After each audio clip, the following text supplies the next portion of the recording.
ये भी भारत सरकार की कृषि नीति और बजट के संदर्भ में जो भी सुझाव हैं उनको दो रूप में आपके सामने रखना चाहूँगा।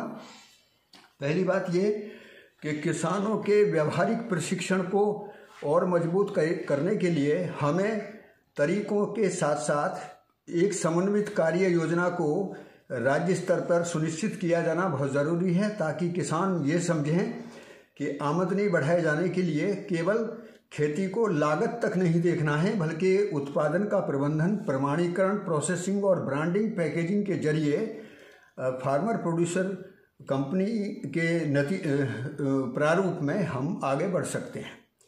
तो किसानों तक यदि पूरी सूचना पहुंचेगी तो इससे हमारी जो पैकेज और प्रैक्टिस को लेकर, जो प्रशिक्षण को लेकर जो बातें होती रहती हैं वे और भी ज़्यादा प्रभावी होंगी। एक तो मेरा ये निवेदन है। दूसरा, इसकी प्रक्रिया के लिए मैं ये सुझाव देना चाहता हूँ कि राज्य स्तरीय व्यवस्था को मंडल स्तर पर एफपीओ नेटवर्क के साथ जोड़ा जाए। एफपीओ भी बैठें और कृषि विभाग भी साथ साथ बैठें, ताकि जिले स्तर की एक बढ़िया कार्य योजना बनाई जाए और हर ब्लॉक स्तर पर कम से कम एक फार्मर प्रोड्यूसर कंपनी को या फार्मर प्रोड्यूसर ऑर्गेनाइजेशन को प्रोडक्शन से लेकर मार्केटिंग तक एक इंटीग्रेटेड प्रोजेक्ट में खड़ा किया जाए। उसके लिए जो भी कार्यशील पूंजी की ज़रूरत है, मशीनरी की ज़रूरत है, उस पर बहुत अच्छे तरीके से समय पर ये जो बजट है उसको खर्च किया जाए।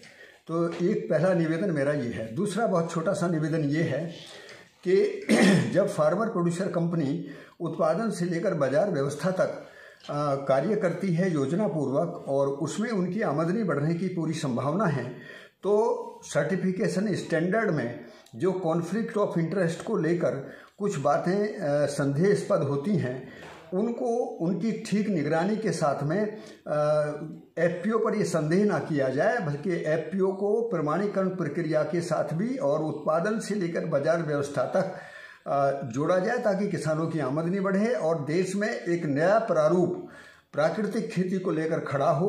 यदि ब्लॉक स्तर पर इस तरीके के मॉडल बनते हैं तो किसानों को इससे प्रेरणा मिलेगी और बायो इनपुट का काम और जो ट्रेनिंग का काम है ये सरकार के माध्यम से हो। लेकिन जब हम खेती के एक व्यवसाय को एफपीओ के प्रारूप में खड़ा करना चाहते हैं तो केंद्र सरकार एफपीओ को चिन्हित करके सही निगरानी के साथ में उनको डायरेक्ट फंडिंग करें। यदि बजट में ऐसा प्रावधान होता है तो इससे जल्दी से जल्दी देश में प्राकृतिक खेती का एक नेटवर्क खड़ा होगा। सभी को नमस्कार।